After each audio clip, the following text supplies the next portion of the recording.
Hello there and welcome to our second and final edition of News Tonight here on UBC TV this Monday, the 13th day of April 2026. We are coming to you live online and on air from Broadcasting House here on Nile Avenue. On sign language, it is Sanyabo Yusuf and I am Rukidi Edward Kijanangoma. Now, President Yoweri Kaguta Museveni has warned that he will deal with corrupt public officers who think they have taken over the country. His remarks followed a comprehensive presentation to the newly elected National Resistance Movement (NRM) MPs in Kyankwanzi by the head of the Public Service, Lucy Nachobe, on various forms of corruption. Take a watch.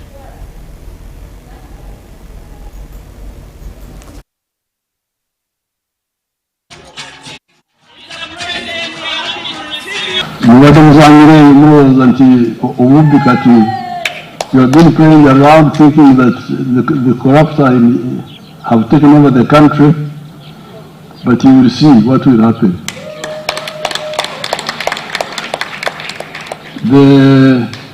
I would want naturally that speech of hers to be written properly into a proper document, which will form a basis for the new action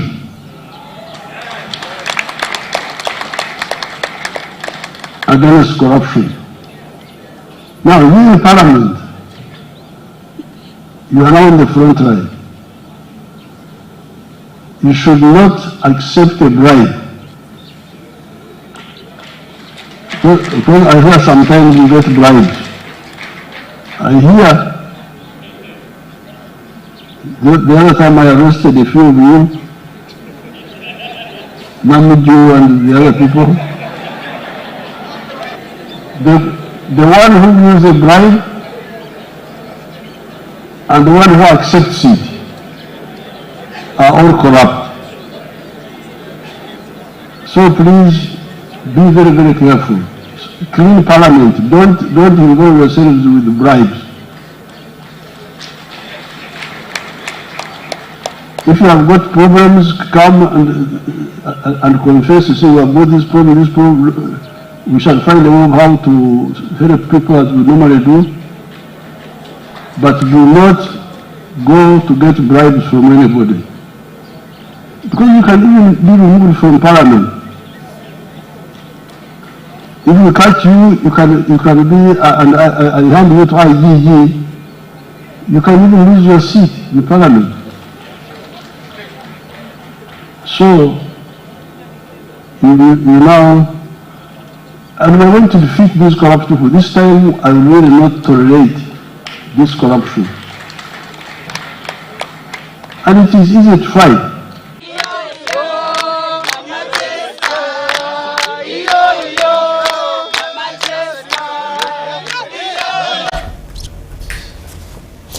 Now, President Yoweri Kaguta Museveni has laid a foundation stone for a building that will house General Kaleba Kandwanaho, a School of Research, and Walter Rodney Block at Kyankwanzi. Mr. Museveni thanked the leadership of the National Leadership Institute, NALI Kyankwanzi, for this initiative which will preserve Uganda's history. The President was in the company of Vice President Jessica Alupo, Deputy Speaker of Parliament Thomas Tayebwa, and Prime Minister of Uganda Robina Nabanja. President Museveni is at Kyankwanzi attending the NRM party's leaders' retreat.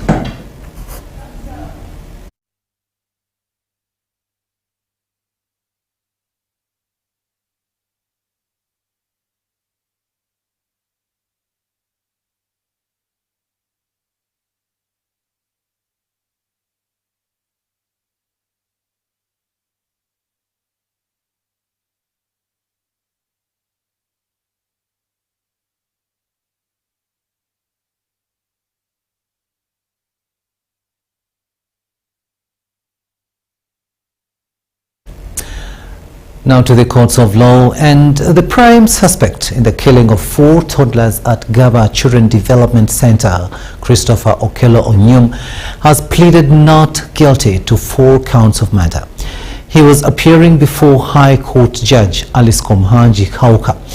Okello told court that he understood the charges preferred against him but denied responsibility for the gruesome killing of April 2nd. The mobile court of the murder case took place at Gaba Early Childhood Development Center. At around 11:30 a.m., the prime suspect in the murder case of the children at Gaba Early Childhood Development Center, Christopher Okello Onyum, appeared in the mobile court to hear the charges against him. When Judge Alice Komhanji asked the prime suspect how he pleads to the counts against him, Okello Onyum replied in American accent, "Not guilty." With malice aforethought, you unlawfully caused the death of Eteku Gideon. So, Mr. Okello, I have also entered a plea of not guilty. His response drew audible shock from the members of the public who had turned up in big numbers to witness the mobile court session, with most booing Okello. The court presided over by Judge Alice Komhanji Kauka immediately cautioned the crowd to maintain decorum, reminding them that the proceedings were formal court sitting. Prosecution led by Chief State Attorney Richard Ibirivumbuka and Miss Ann Chiza presented the agreed piece of evidence to court that had been agreed upon by both the prosecution and the defense. Among the evidence administered were post-mortem reports detailing the causes of the death of the 4 children, which was conducted by Dr. Katongole Abdara. Prosecution presented 5 witnesses, among them 4 parents of the deceased children, who narrated to court how they got to know about the news of the gruesome murders of their children. Nimbuuza omusawo nti omwana wange mulamu, neziramu ne mubuuza musawo omwana wange mulamu. I again asked the doctor whether my child was alive, N'angamba bonna bafu. and he told me that they were all dead. Nze nali mpitawo nennengera nga bamuteeka ku kabangali nga nze ndowooza bya abantu bali kwekalakasa byabwe kati. Then we natuuka ku ddwaliro nentegeera kubanga I was scrolling ku social media nendaba face ye again. Awe natandikira okuba omulanga. I started crying. Abali okumpi abe bankwatako. People who were near me are the ones who supported me. The following day, we organized to go and pick the body of Gideon from the hospital. Yes. Era twamugjayo. And we picked him. Finally, Stella, did you get to know the person who had killed? Wamala notegeera omutemu eyatemula mutabani wo. Bamundaganga ku ssimu naye mulabye leero. They used to show him to me on the phone, but I've seen him today. Stella Aparot, mother to Aketo Gideon, one of the deceased, collapses shortly after testifying. Witness number 6, Namutebi Feibe, a caretaker at Gaba Early Childhood Development Center, narrated to court how she first came into contact with Okello Christopher, who she said wanted a placement at the school. Addamu okulaba omwami eyo ng'akutamye wansi, naye nga wansi waliwo omwana ng'akutamye bw'ati. Nga wansi waliwo omwana yeebase ku ttaka nga amukutamyeko. Mu bwongo bwange nasooka kulowooza nti ali kukuba mwana. Nadduka misinde risiiti nagisulawo wansi n'enziruka misinde we yali. While placing Okello at the scene of crime, Namutebi Feibe told court that Okello came the second time to register his child, paying 190,000 shillings, and promised to bring the child the following week. However, she told court that, to her surprise, instead of moving out of the school premises, Okello started cutting the children. Natuuka mubuuza abaana baffe okuba baaki. Yali tannanziramu gendo tunula wansi nga waliwo omwana gwe bayita Keisha Genrot ng'ali mu kitaba ky'omusaayi. Omwami oyo yayimuka ng'akutte akambe mu ngalo. The person got up when he was holding a knife in his hand.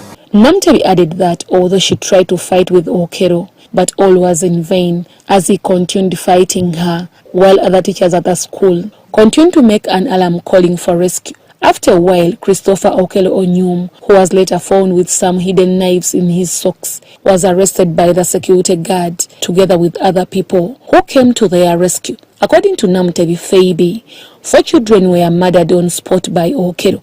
After listening to the evidence in chief, Judge Alice Komuhanji Kauka adjourned the case to 15th April 2026 for cross-examination and further hearing of more witnesses. Deborah Namamonde, Viola Nance Subuga, UBC.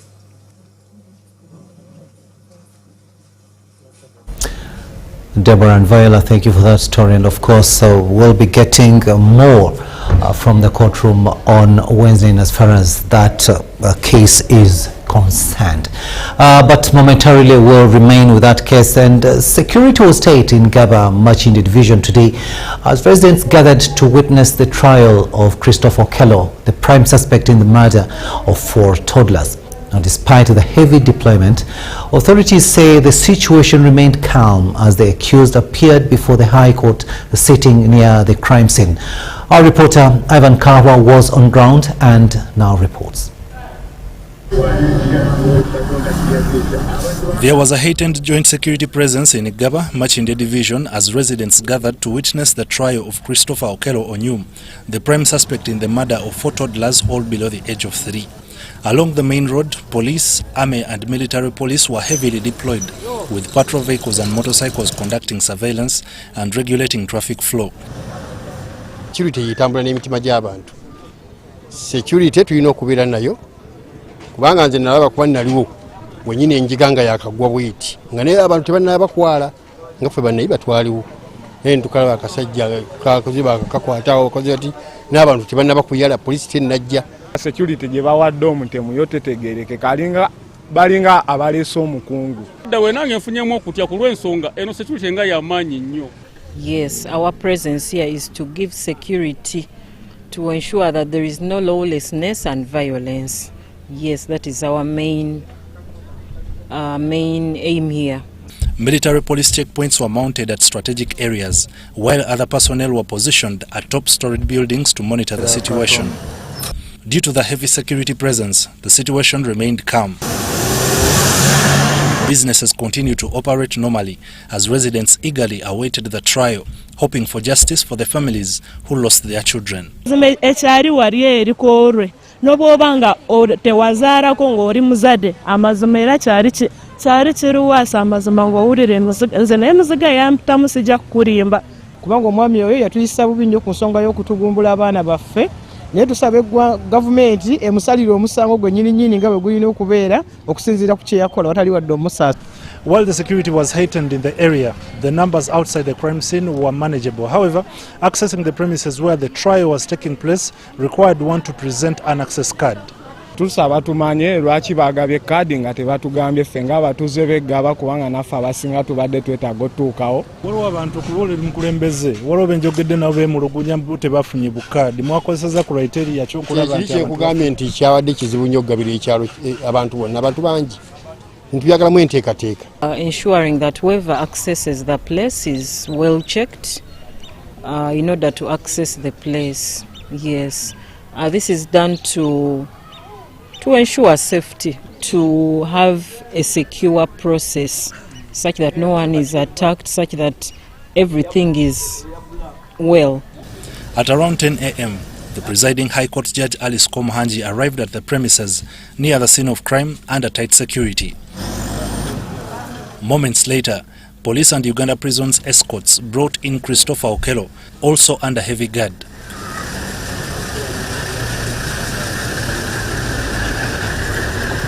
Residents had already gathered under a tent to follow the proceedings while others watched the trial on television from nearby locations. However, the mood shifted when Okello pleaded not guilty to all 4 counts of murder. Mr. Okello, is it true?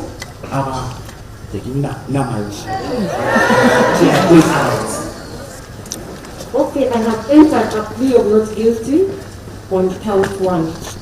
Kubanga ekintu kye yakola tekikola mu nkukutu yakikola ng'eseera abantu n'abatta nga bantu balaba ne yamukwata gyali kibiki kye bamuwoze ebyo. N'olw'ensonga eyo Pulezidenti Museveni waba owulira ensonga zino nkugamba ekintu kimu ekintu kye walagira tebakufera nti batuuta omusajja mu bantu omuntu bamutute mu kasenge kaabwe eyo teri batuuze baliyo. We are going to contain the situation. However, we appeal to the public to remain calm and exercise peace. That is all we call for as the court proceedings continue.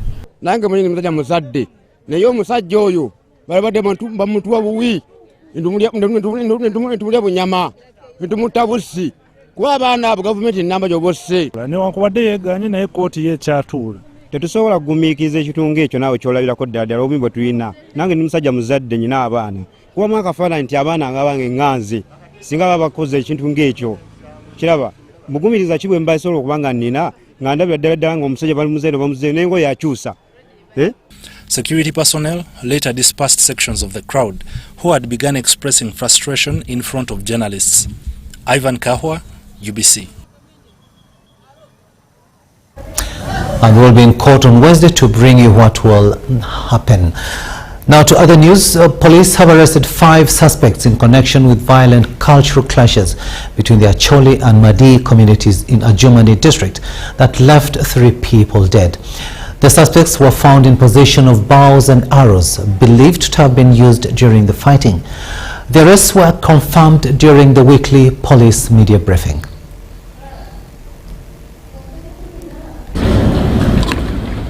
The interagency security teams intervened in a suspected tribal conflict in Adjumani district in West Nile sub-region following deadly clashes that claimed 3 lives. The attackers targeted members of the Madi community, resulting into the death of 3 individuals and injuring 2 others. The bodies were transferred to Adjumani General Hospital for post-mortem examination. 5 suspects have since been arrested after they were found in possession of bows and arrows believed to have been used during the violence. But nonetheless, we also want to send a very strong message that we are investigating that matter, and the persons who were involved or who will be found to be involved, we certainly shall take them on. Police working jointly with the UPDF have since deployed heavily in the affected areas to restore calm and prevent further escalation between the rival communities. And there are community leaders out there, we managed to engage, but our appeal is that the communities there maintain calmness, avoid acts of revenge, and cooperate with our investigative teams. In the wider Northwest Nile policing region, security agencies also intensified operations against cross-border crime, recovering 4 motorcycles suspected to have been stolen from the Democratic Republic of Congo. Because what they do is they think that the borders are so porous. So what we are doing precisely now is to put a lot of intelligence around them to see how we can nab them. In Wakiso district, police have arrested 3 suspects linked to a church break-in, in which property, including offertory collections, was stolen. Of recent, waliwo abemyo yemibi who have developed a brave face, so kati balumba. So jakusanga church bajirumbye. Authorities are now urging administrators of places of worship to strengthen security systems, citing increasingly sophisticated criminal activity targeting such institutions. So we urge you to do a little more. Can even install CCTV so that we have at least a measured level of security in your premises. But otherwise, leaving a church to fate, that people will, the thugs will spare it because it is a holy place, it might not work in these current days. Meanwhile, the National Identification and Registration Authority, NIRA, has announced a nationwide exercise to register all foreign residents for alien identification cards and numbers. Each applicant will be required to pay $100 and present valid travel and residency documents. That those people must also be registered and given an alien identification number. This process is going to commence on 5th May 2026, And therefore, what is required? The applicants must present valid documentation in form of a facility issued by the Directorate of Citizenship and Immigration Control. The Registration of Persons Act and the attendant regulations also indicates that these people will pay a fee of $100 to access this identification document. The registration exercise is scheduled to begin on 5th of May 2026. Abdunasele Lobwama and Rogers Komagum for UBC. Kabaka's subjects from various parts of the country and abroad gathered at St. Nicholas Orthodox Church in Namungona to celebrate and thank God for the 71st birthday of Ronald Muwenda Mutebi II.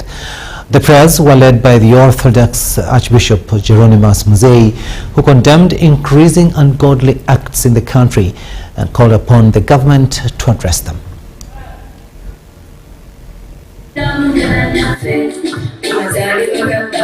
Dignitaries in different capacities, groups, and Buganda well-wishers turned up in large numbers to attend the prayers and celebrations marking Kabaka Mutebi's 71st birthday at the Orthodox Church in Namungona. The prayers were led by Archbishop Hieronymus Muzeyi, assisted by other clergy. The main preacher, the Orthodox Bishop of Jinja, Sylvester Chisitu, thanked the Kabaka for his efforts in fighting HIV/AIDS and poverty among his people. He also expressed concern over increasing unlawful acts among believers. Tebiraga nti abantu bano bantu ba Katonda ekyo tulina okukyebuuza ennyo. He commended the Kabaka for promoting unity among different religions and for allowing them to take part in the 71st birthday celebrations. Abantu ba Katonda nga tuwulira ebyo byonna nga tulaba n'ekyokulabirako kya Ssaabasajja Kabaka waffe, tubeere bantu ba mirembe, tubeere bantu ba kwagala, tubeere bantu abakola ebintu ebissaamu Katonda ekitiibwa. Archbishop Muzeyi spoke about inequality in the sharing of national resources, noting that some people are left behind, which hinders national development. Tunyigirizibwa olw'obutali bwenkanya mu kugabana mu ngeri y'okuweereza eggwanga lyaffe lino Uganda. He also condemned acts of violence and human rights abuses, urging responsible authorities to address them before the situation worsens. Wiiki ewedde twafuna ekikangabwa omusajja Kalibutemu bwe yatta abaana bana ab'eggwanga abato mu ngeri etiisa n'ebikolobero ebirala bingi ebituusiddwa ku bantu bo naddala okuwambwa n'okutulugunywa okugobaganyizibwa ku mataka omuliro ogutategeerekeka ogwokya obutale nga mwotadde n'amasomero. Addressing the gathering, the Katikkiro of Buganda, Charles Peter Mayiga, highlighted this year's theme of the Kabaka's birthday celebrations, emphasizing unity as a key focus. Of togetherness or unity need not be overemphasized. While we profess different religions or political beliefs, and while we come from different ethnic backgrounds, we still have more in common, and we should always work together, which undoubtedly will lead us to victory. Mike encouraged people to prioritize their health as they work towards development. This time, like 7 years before, our focus is on banishing HIV/AIDS out of Uganda by 2030. If the people of Uganda are in good health, then we shall be able to realize our social and developmental goals. On behalf of the central government, the State Minister for Higher Education, Dr. John Chrysostom Muyingo, represented President Museveni and congratulated the Kabaka upon reaching 71 years. He also appreciated the continued cooperation between the government and the Uganda Kingdom. Oweekitiibwa President, mukwano nnyo gwa Ssaabasajja Kabaka era amwagala nnyo. We are peaceful because Ssaabasajja Kabaka and His Excellency the President have been very good leaders for this country. The birthday's theme works in line with the President's theme of peace, unity, and prosperity. There's no way we can develop when we are tribalistic, when there is no unity. So, representing other leaders, Rwemiyaga MP Theodore Ssekikubo, who is also a member of the Orthodox faith, urged Ugandans to demand that their MPs do not support the extension of the political term from 5 to 7 years. Okujja mu parliament bubeera buweereza naye twekanze twatidde ababaka tebanna kulayira abe parliament ye-12 naye ng'olwedde bamaze okukola olukwe nti emyaka 5 abantu gye babawadde tebajagala baagala balire emyaka 7 nga tewali abajjayo mu parliament. Omulugubo ogwo nga gugenze waggulu. The event was attended by the Nabagereka, Sylvia Najinda, princes and princesses, and religious leaders from various faiths, including the Archbishop of the Church of Uganda, Stephen Kazimba Mugalu, among many of the Kabaka's subjects. The Nabagereka of Buganda, Sylvia Najinda, cut the cake on behalf of the Kabaka, Rebecca Nantongo, Mike Bakabulindi, for UBC News.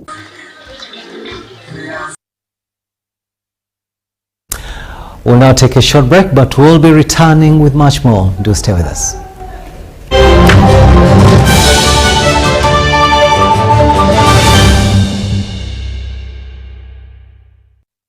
When you don't use Momo, you are forced to quarrel.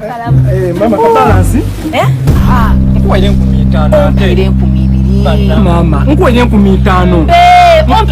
Abantu abakuluma atandise obuyayo mwene. Obuyayo obuliga. Iwe. Ngobi yanko ba. Sente dange nizade kolera ngobi nakolera sente dange. Save yourself from quarreling. Use the Momo app or dial *165*3# to pay and enjoy zero charges below 5k. That's the power of Momo. Abana bamaviri ako.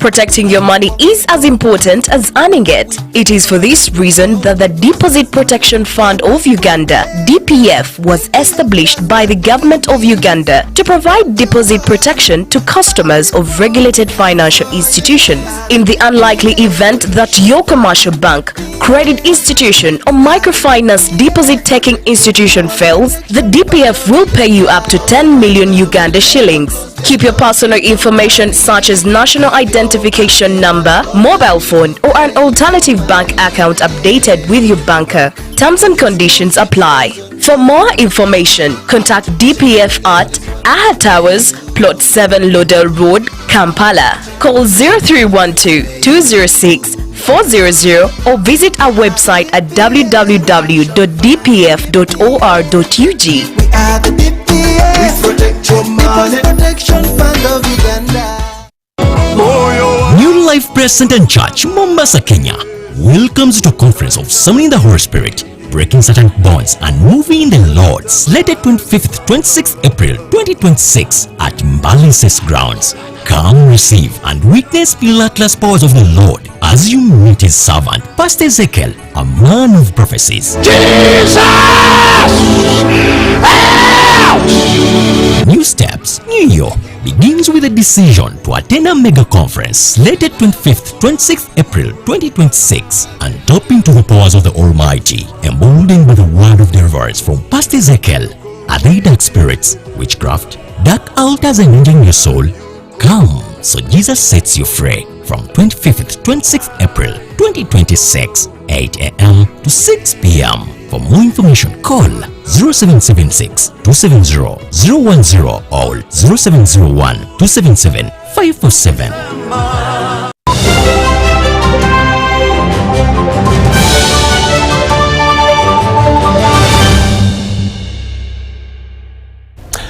welcome back from that break, and this is News Tonight here on UBC TV.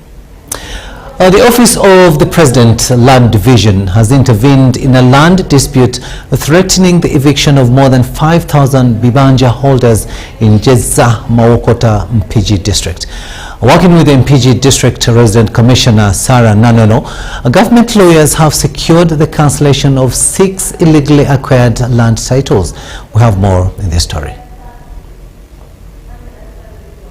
The disputed property, plot 13 measuring 143 hectares in Jeza Mawokota Mpigi district, has been at the center of a long-running ownership conflict. For Ways Investment petitioned the Office of the President, accusing Semango James of trespassing and fraudulently creating overlapping land titles. For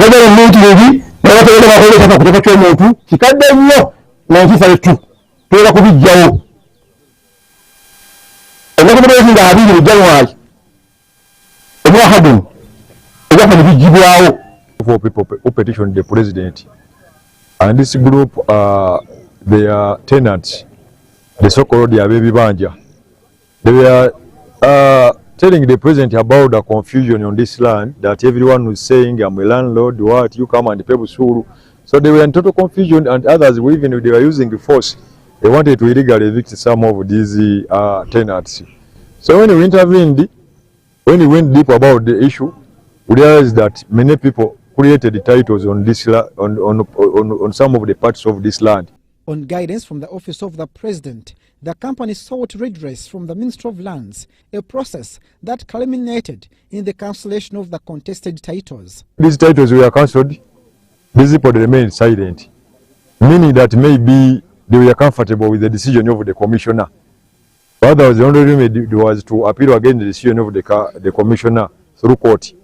But now they are not doing it, and there is no court order stopping these people from opening the boundaries or even taking over their registrable interest. The Mpigi RDC, Sarah Nanono, says authorities stepped in after one of the parties repeatedly failed to honor mediation meetings. Office ya RDC yabawadde ekiseera kiki mwami Semango muwadde appointments eziwera mmeka. The cancellation of the title cannot be cancelled in 1 minute or even in a month. It is a process. And remember, they are different people. So one who's called, he appears. The other one doesn't appear like that. So until when the commissioner came to the conclusion of this issue. Following the cancellation, the President's office directed the RDC to oversee boundary opening, starting with the sensitization of Bibanja holders who have lived under uncertainty. Baagala okujja okwerula empenda ku ttaka lino. Era nafuna ekiwandiiko okuva mu office mu State House ey'omukyala Njuba Gertrude. These people of Four Ways, they requested the president to cause the boundary opening, to know the actual boundaries and also to know those who are in and those who are out. However, a joint meeting of the parties turned tense, forcing the postponement of the boundary demarcation exercise. Mbasaba tusooke tuddeyo. Bwe tumala okuddayo, nsaba bwe tuddayo tusooke tutuule. Lwakuba luno olutalo lwe mulaba lulimu mwami Semango agamba ekintu kino kiki kyange. Mulimu Four Ways egamba ekintu kino kiki. Officials have since raised concern over persistent cases of double titling, blaming fraudulent practices within the land system.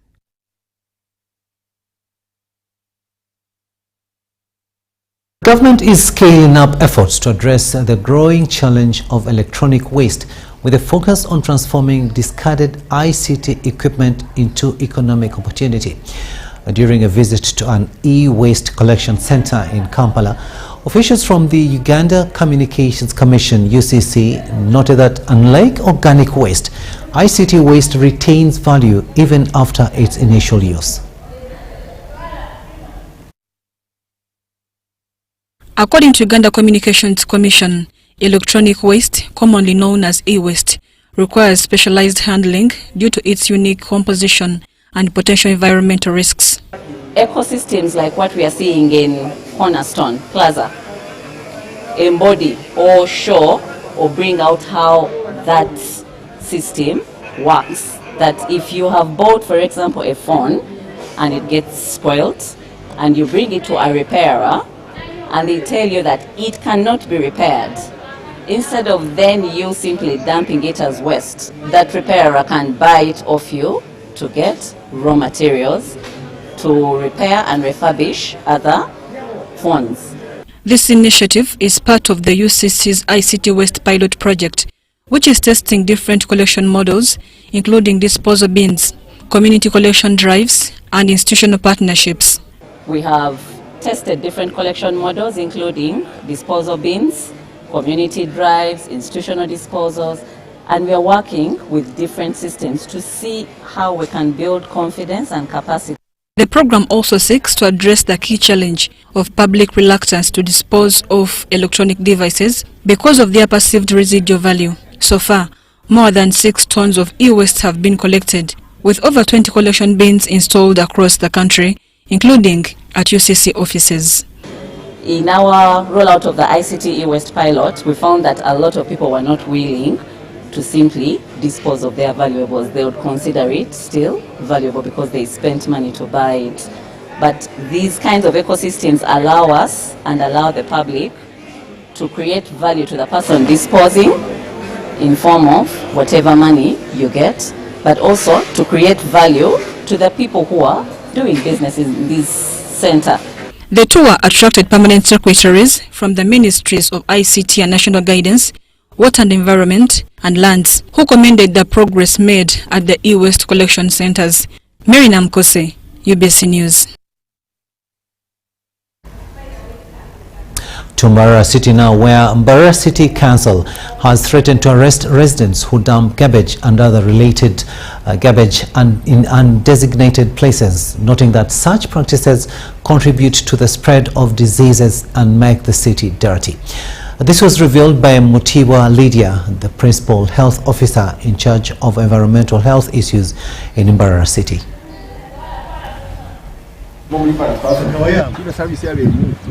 The Mbarara City Council Health Team, led by Assistant City Commissioner Paul Katwire Kalamzi, visited Kakoba Lagoons, where Scope Pit Sanitation Services Limited disposes waste collected from pit latrines across Mbarara City.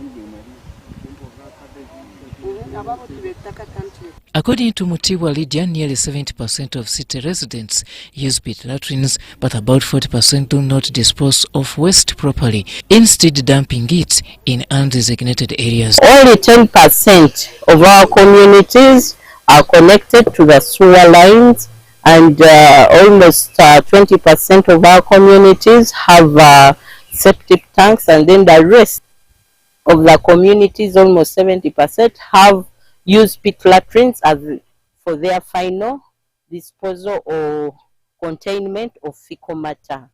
She warned that anyone found engaging in such practices that make the city dirty and expose residents to diseases will be arrested. If you have the habit of disposing fecal matter into the environment, stop henceforth with, or else the courts of law will catch up with you and you will not like the repercussions. Assistant City Commissioner Paul Katwire Kalamzi commended the work done by Scope Pit Sanitation Service Limited and encouraged its workers to prioritize their health by regularly going for medical checkups.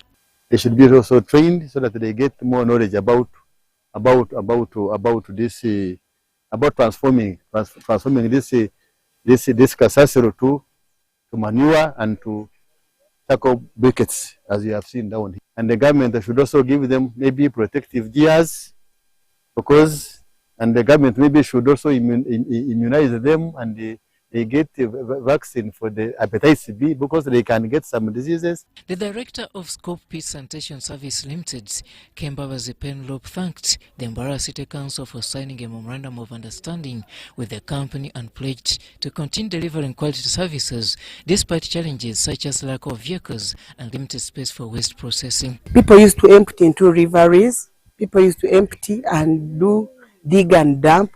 They disturb water tables. Here they used to empty into streams, goes to the riveries and disturb riveries water. But since we began emptying, at least there is a relief. Scope Pit Sanitation Services Limited also processes manure from waste collected from pit latrines and plans to expand into producing other products such as tiles if funding becomes available. From the toilet, we do reuse of getting manure first. Another thing, we get briquettes, though that is charcoal. We say we stop deforestation. Then again, we are improving in those plastics to make pavers and tiles.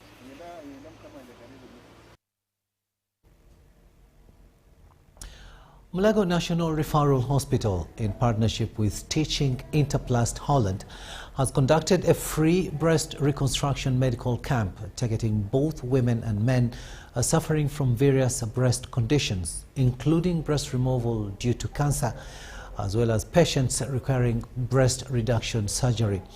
Over 20 patients underwent plastic and breast reconstruction procedures, with emphasis on individuals who have endured long-term emotional and psychological trauma following a breast loss.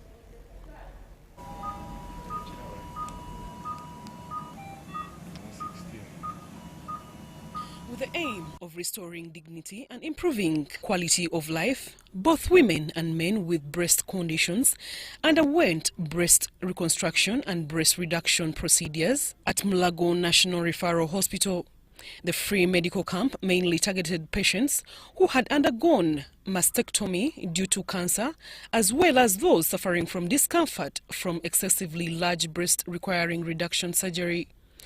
According to Dr. Irene Asaba Mugisha, head of plastic and reconstructive surgery unit at Mulago National Referral Hospital, the camp forms part of efforts to expand specialized surgical care. She noted that the program will be scaled up to other regions, starting with Mulago National Referral Hospital.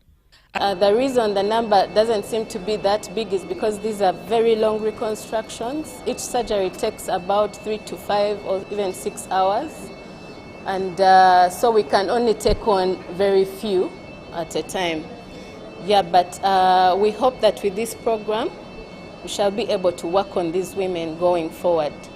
The surgeries are free, whereas they would otherwise get them pretty expensively if they were to be worked on in a private setting. Really like supporting breast reconstructions. And I think the start is that there is a lot of awareness that ladies know that if you had a breast removal, that you can get a breast reconstruction as well. And we hope to create awareness with camps like this. And also it's very good that you are here and help us with that. Agnes Gassi, 49, from Arua district, was diagnosed with breast cancer in 2015, leading to the removal of her breast. After a follow-up care at Uganda Cancer Institute, she accessed the reconstruction camp and underwent surgery to restore her confidence. She has called for expansion of such services to regional hospitals to reach more patients from upcountry areas. Doctor Zaka Kosi, Yokiba Karakara, She said when she came, the doctors were happy that she came because very many other people do not have this chance. I've not learned about it. They are happy that she has come. Herself, she was also happy, and they told that she used to put on clothes. When she puts on, one breast will be there, the other part will be flat. She would look very funny in public. But since yesterday, now she feels her breasts are both there. Joy Nachimuli from Kalangala Sese Island suffered chronic back and chest pain due to overly large breasts and opted for reduction surgery after medical consultation.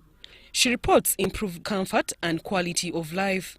I've spent with pain for over 10 years, that is from 2017. I've really had a very big burden on me. I've suffered a lot with these breasts. But I would like to call upon all the young girls out there, the mothers, to come and receive this, such a great opportunity. It is a life-changing opportunity. Even the less privileged can access. It's free of charge. Patients also received post-operative care, including wound management, follow-up visits and recovery guidance. Zahara Abigaba, UBC News.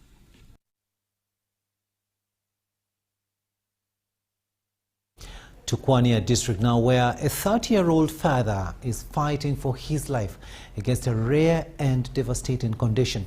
His name is Maxwell Ochan, and today his story stands as a desperate call for help, hope and awareness. Our reporter Eddie Olwa gives us the detailed story.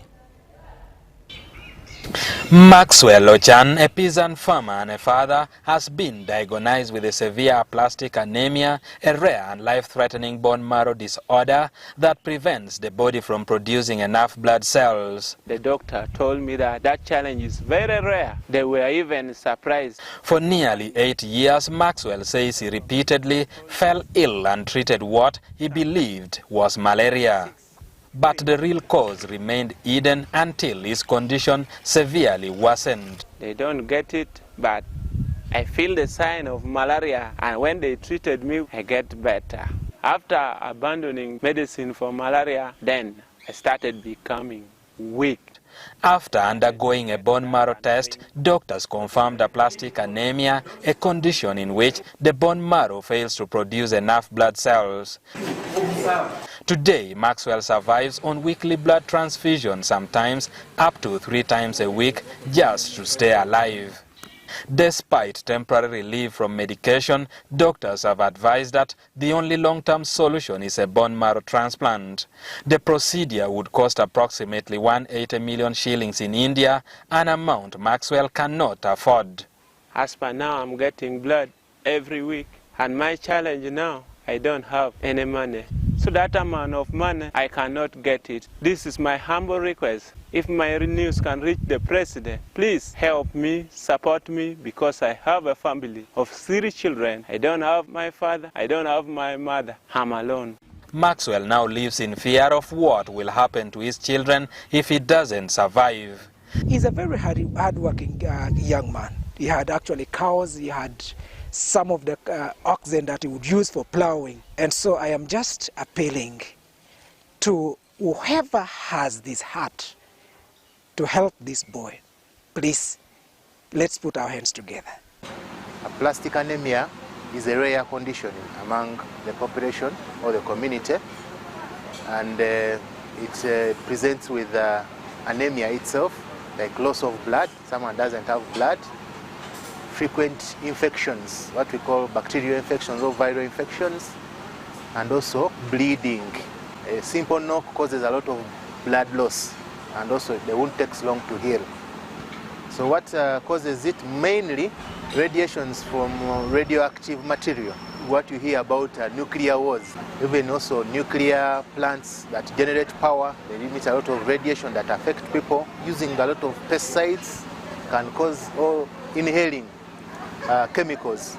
Dr. Ronald Misinde urges the public to watch out for signs such as persistent fatigue, frequent infections and unexplained weakness, and to seek medical attention early. Some regional farmers having satellite lab with advanced machines that and personnel that can detect this aplastic anemia. It's good to know early, and it can be manageable. He emphasizes that timely diagnosis can improve outcomes and calls on the communities to support patients before conditions worsen. Eddie Olwa, UBC News. Very rare disease indeed.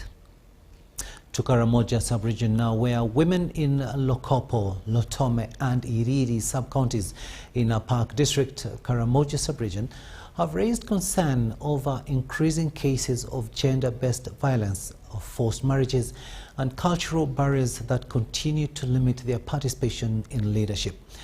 This emerged during the Women's Amplified Voices for Accountability Project interface meeting between local women and district officials from the Forum for Women in Democracy.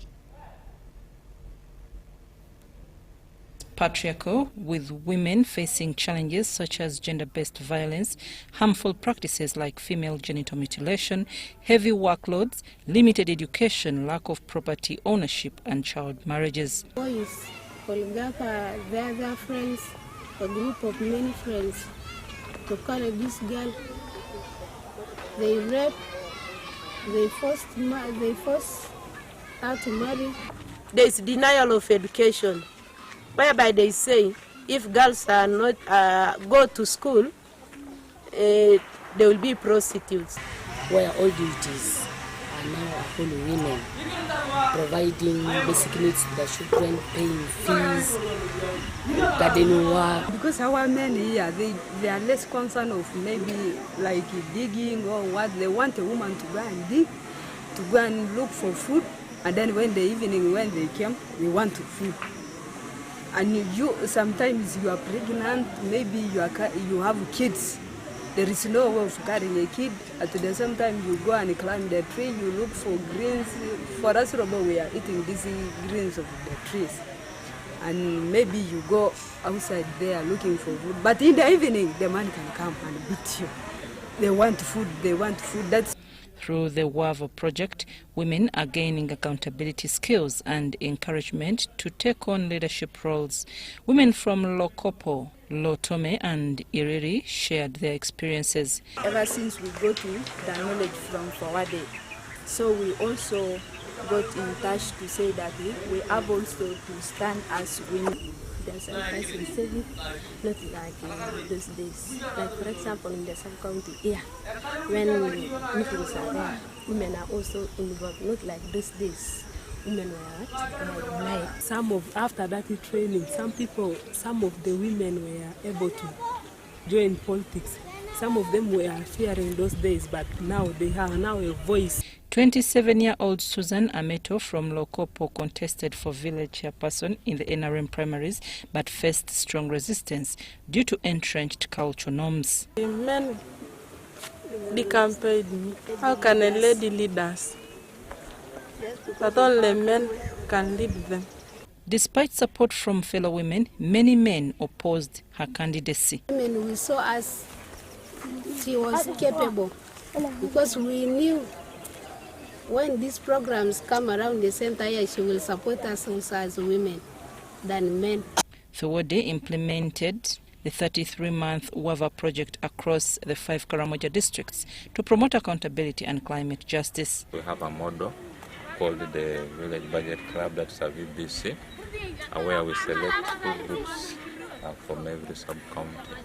Now, these 2 groups, we build their capacity to help the rest of the sub-county to bring out the issues, the critical gender issues, by monitoring the institutions. After monitoring, women say the initiative has amplified their voices, though challenges persist.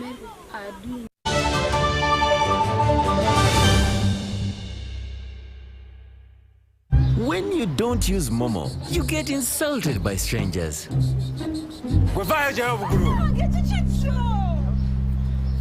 Save yourself from insults. Use the Momo app or dial *165 *3# to pay and enjoy 0 charges below 5K. That's the power of Momo.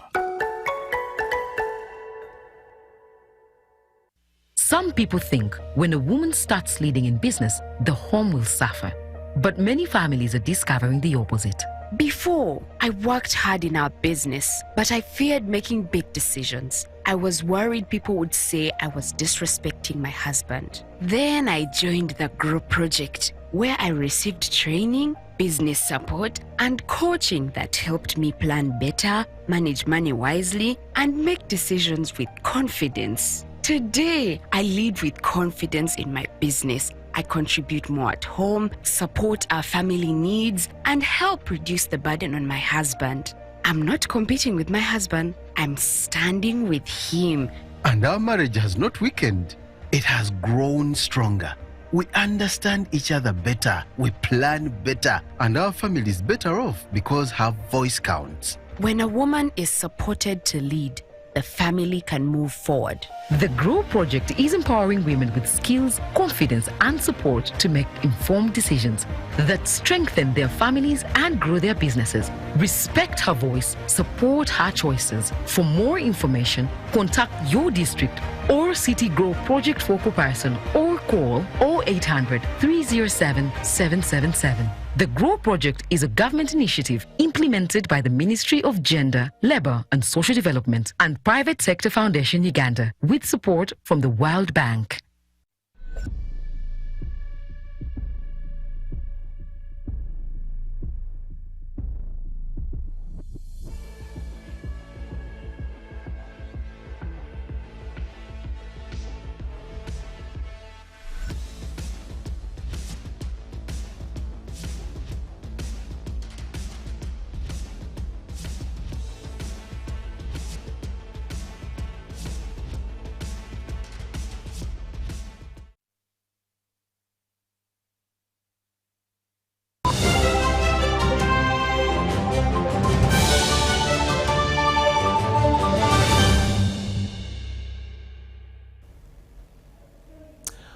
Welcome back, and moving further afield, as tensions continue to mount in the Middle East following the collapse of the Islamabad peace talks, Uganda, as the current chairperson of the non-aligned movement, has called for a permanent end to the ongoing situation. In an interview with UBC, Uganda's permanent representative to the United Nations, Adonia Ayebare, maintains that Uganda calls for respect for humanity and an end to hostilities.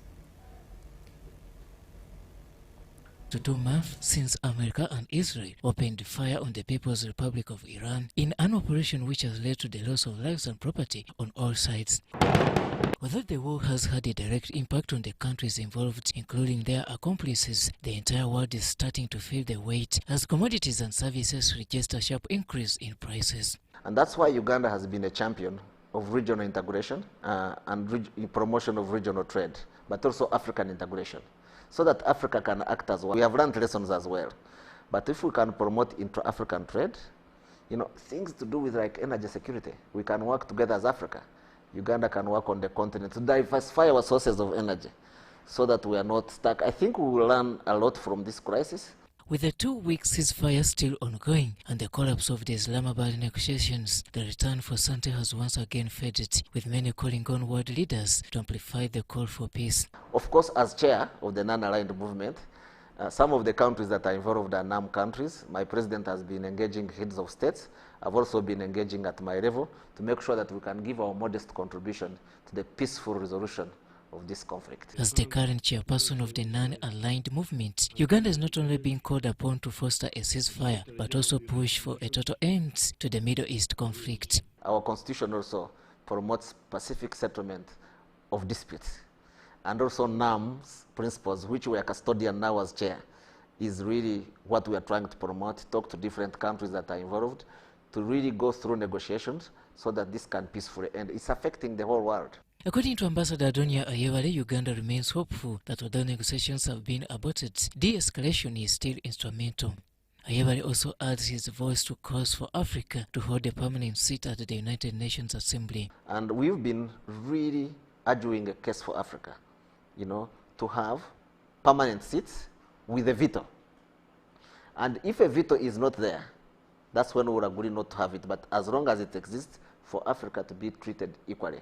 We've been negotiating. It's very complicated for the last 25 years, but Uganda has been a very vocal member of the Committee of 10 about the reform, the case for reform of the Security Council. And the Security Council has exposed itself, both on the war in Ukraine with Russia, both in the current war in the Middle East. And the Security Council has a design problem. If a conflict involves big powers, the Security Council is paralyzed. It's like it was created for conflicts in developing countries. They are quick to interfere in our conflicts and impose sanctions and send peacekeepers. But when you have a conflict on a global scale with one of the permanent members or two involved, it is paralyzed. That's why it should be reformed. On Sunday, 12th April 2026, President Yoweri Kaguta Museveni, who is also the chair of the non-aligned movement, posted on his X account photos showing him meeting the Iranian ambassador to Uganda. Although nothing in this post suggests any discussion about the developments in the Middle East, it cannot be ruled out that such matters were at the center of discussions. Robert Onyango, UBC News.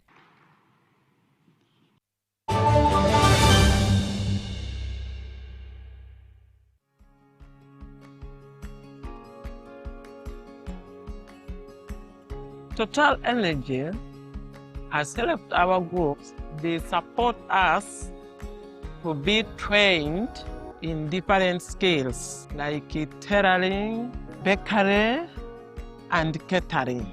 We now have friendship and we can get loan. That loan can help us stay at home to pay school fees. So we thank them for giving us that skills and knowledge.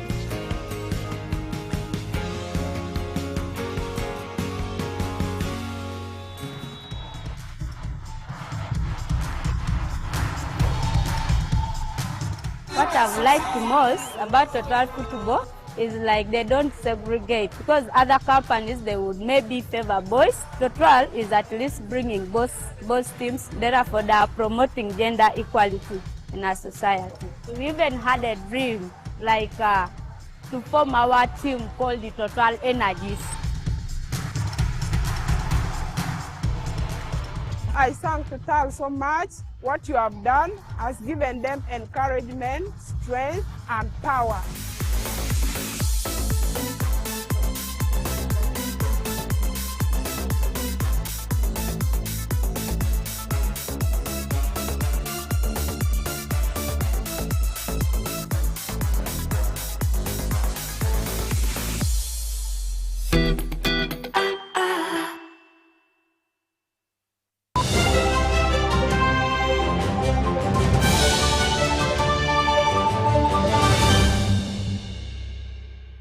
Sports news now, and a former Uganda Cranes and Sports Club Villa midfielder Stephen Bengo is playing an active mentoring role with the national under-17 team as they intensify preparations for the 2026 Africa Under-17 Cup of Nations in Morocco, set for May 13th to June 2nd, 2026.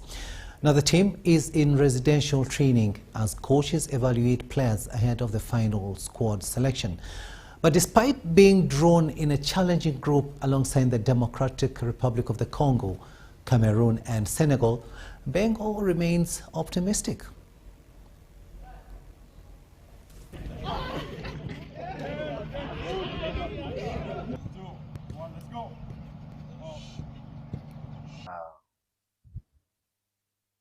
Talking about the camp, our camp is good. We are doing well now. At least we have played some friendly games and we won all of them. Most recently on Saturday we had a game where we won 6-0. The good score and the performance was good. We're also working hard. So we had some problems, the injuries, like 2 injuries, Mohozi, Kawoya, but Kawoya today came back in training. Mohozi also soon coming back. Talking about the group is a bit tight, but we are also working hard to be at the top level. Be at the top level where we can compete, and our goal is to qualify to the World Cup. Also, we want to make our country proud. I can talk about the time remaining to go to the tournament. It's like 1 month. So I think in 1 month we can be fixing some things, because we are at least somewhere, but we are not yet there. We are not yet there yet where we want to be. So at least a month is better for us to fix ourselves. By the time we reach there, we'll be good to go.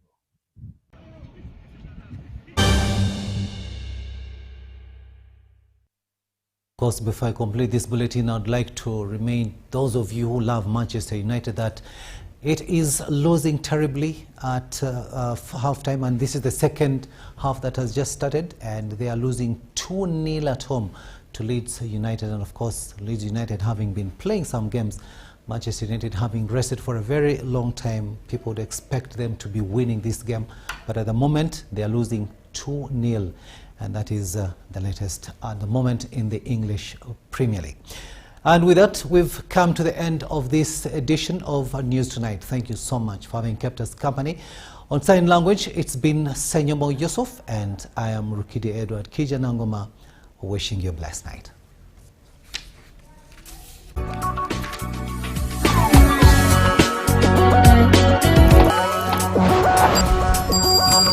Inspiring Uganda.